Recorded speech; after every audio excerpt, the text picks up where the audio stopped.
तिलक होगा रघुवर का, फिर से अयोध्या झूमेगी।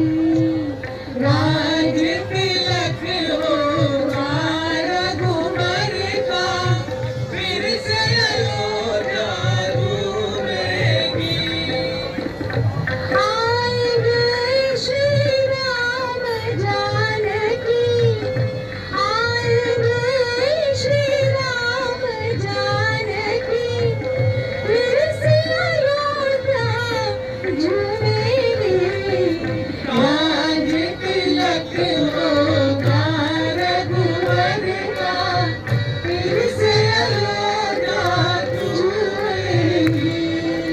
राज तिलक होगा रघुवर का, फिर से अयोध्या झूमेगी। बरसों बाद ये शुभ दिन आया, मंगल मंगल हो गई काया, मंगल मंगल हो गई काया। बरसों बाद 500 बरस के बाद ये शुभ दिन आया है, तो ऐसे शुभ अवसर पर तालियां कैसे होनी चाहिए? 1 2 3 4। बरसों बाद ये शुभ दिन आया, मंगल मंगल हो गई काया, मंगल मंगल हो गई काया। लक्ष्मण हनुमत संग पधारे, लक्ष्मण हनुमत संग पधारे, लक्ष्मण हनुमत संग पधारे, फिर से अयोध्या झूमेगी। राज तिलक होगा रघुवर का, फिर से अयोध्या झूमेगी। फिर से अयोध्या झूमेगी, फिर से अयोध्या झूमेगी। जय श्री राम। बिल्कुल अयोध्या झूम रही है, अभिनंदन भी हो रहा है, यात्रा की तैयारी है। लेकिन मेरा बड़ा मन है कि एक भजन आपका बड़ा वायरल है, लोग गुनगुना रहे हैं। अयोध्या में तो हर कोई गुनगुना रहा है, दूसरा व्यक्ति सीताराम सीताराम सीताराम हाँ जी, कहिए। क्या बात तो है। ये हो जाए तो आनंद बढ़ जाए। जी बिल्कुल, आइए मिलकर इसको गाते हैं, क्योंकि राम ही सब कुछ है। राम है तो सब है, राम नहीं तो कुछ भी नहीं। अपने आप को समर्पित कर दीजिए, उनके हवाले कर दीजिए। उसके बाद देखिए कैसे चमत्कार होते हैं, कैसे जीवन बदलता है, कैसे खुशियाँ प्राप्त होती हैं। बस उन्हें समर्पित करने की देर है। आपकी बात में एक बात मैं जोड़ना चाहता हूँ। एक संत थे पूज्य राजेश्वरानंद जी, वो कहते थे कि आराम की तलब है तो तू बस एक काम कर, आराम की तलब है तो तू बस एक काम कर, और आराम की शरण में और राम राम कर। राम राम। तो सीताराम करते हैं। हम लोग भी मिलकर गाएंगे। सीताराम सीताराम सीताराम कहिए, जहि विधि राखे राम, ताहि विधि रहिए। सीताराम सीताराम सीताराम कहिए, जहि विधि राखे राम, ताहि विधि रहिए। सीताराम सीताराम नख में हरा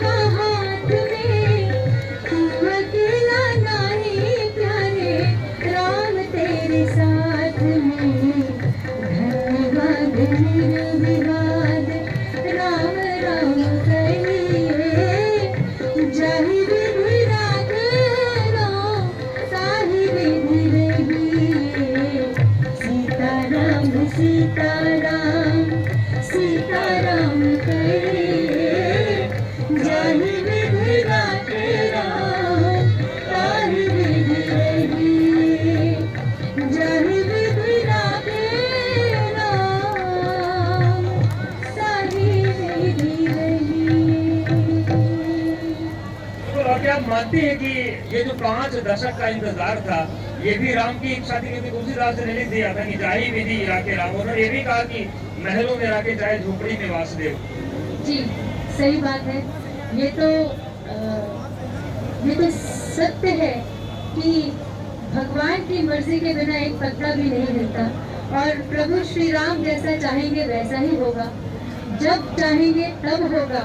तो उनकी शायद यही योजना रही हो कि 500 बरस बाद जाकर के यहाँ पे एक बार फिर से पुनः भव्य रूप में स्थापित होंगे। तो आज उनकी वजह से ही ये हो रहा है। सारा एक सहयोग यहाँ पर और आ गया है। आपका जो एक गीत रातों रात वायरल हुआ, पूरे देश ने सुना, वो आज के दौर में सबसे ज्यादा प्रासंगिक है क्योंकि राम आ रहे हैं और ये कहा जा रहा है कि शाम में आने वाले हैं। जी बिल्कुल, ये तो अटल सत्य है क्योंकि कभी राम बनके कभी श्याम बनके मैंने गाया, तो राम जी तो आ गए हैं और बहुत जल्द श्याम जी भी ऐसे ही भव्य रूप में मथुरा में स्थापित हो जाएंगे बहुत जल्द।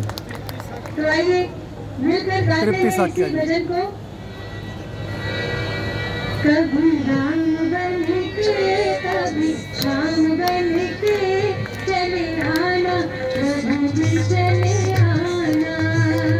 कभी राम बनके कभी श्याम बनके चले आना प्रभु जी चले आना।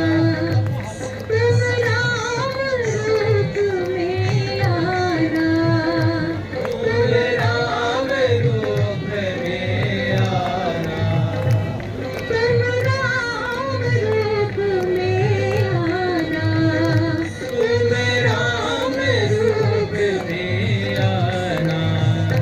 सीता साथ लेके धनुष हाथ लेके चले आना प्रभु जी चले आना।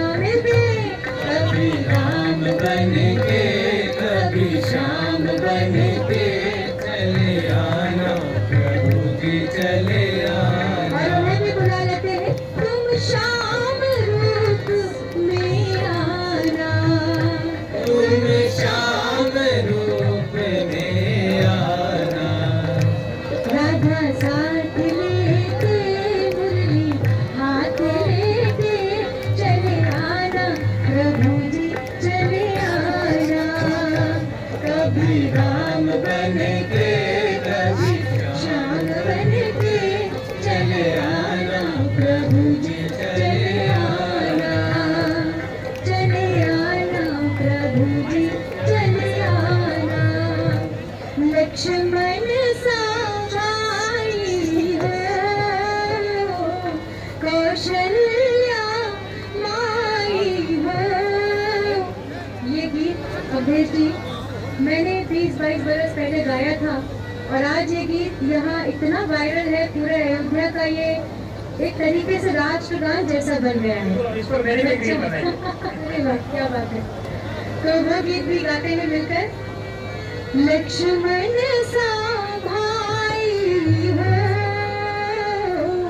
कौशल्या माई हो। स्वामी तुम जैसा मेरा रघुराई हो। स्वामी तुम जैसा मेरा रघुराई हो। नगरी हो अयोध्या सी रघुकुल सा घराना हो। नगरी हो अयोध्या सी रघुकुल सा घराना हो। चरण हो राघव के जहाँ मेरा ठिकाना हो। चरण हो राघव के जहाँ मेरा ठिकाना हो। चरण हो राघव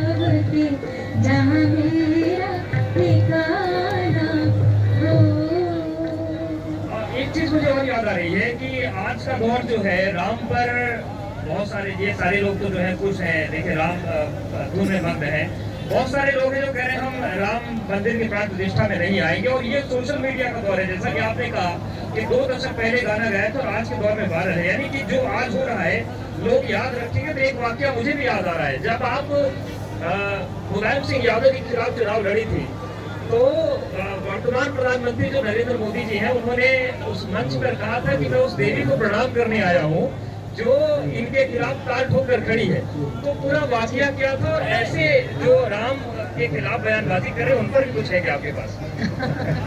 देखिए, वो नासमझ है जो राम के खिलाफ बोल रहे हैं, मैं तो यही कहूँगी। क्योंकि राम के खिलाफ बोलना तो मतलब मैं तो सोचती हूँ कि ये एक पागलपन है, बेवकूफ़ी है। क्योंकि राम तो सर्वत्र है, राम कहाँ नहीं है, राम यहाँ भी है, पूरे देश में है, पूरी दुनिया में है, पूरी सृष्टि में है। तो उनके खिलाफ कोई कैसे बोल सकता है? ये उनकी मति मारी गई है जो ऐसा उनके खिलाफ बोल रहे हैं। बस मैं इतना ही कहना चाहूँगी। और हाँ, सन 2009 में मैंने चुनाव लड़ा था पहली बार बीजेपी की टिकट से श्री मुलायम सिंह यादव जी के खिलाफ, और प्रभु श्री राम का गुणगान करते आई हूँ बरसों से। तो शायद इसीलिए बीजेपी ने मुझे चुना, उस क्षेत्र के लिए चुनाव लड़ा, काफ़ी अच्छा अनुभव हुआ। और मैंने बस राम का गुणगान नहीं छोड़ा है, राजनीति अपनी जगह है, लेकिन मुझे प्रभु का गुणगान करने में जो आनंद आता है वो और किसी काम में नहीं आता। क्या कार्यक्रम के आगे चरण में कुछ ऐसा आप संदेश देना चाहती हैं कि सन्मार्ग सन्मति मिले ऐसे लोगों को जो लोग राजनीति कर रहे हैं? हालांकि हो सकता है उनके नजर में वो विचार अच्छा हो, लेकिन देश समाज और देश का परिस्थिति क्या सोचती है इस पर बहुत कुछ निर्भर करता है। जी हाँ, बिल्कुल। सबकी अलग अलग सोच, जैसी जिसकी सोच वैसे वैसे वो विचार रखता है अपने। तो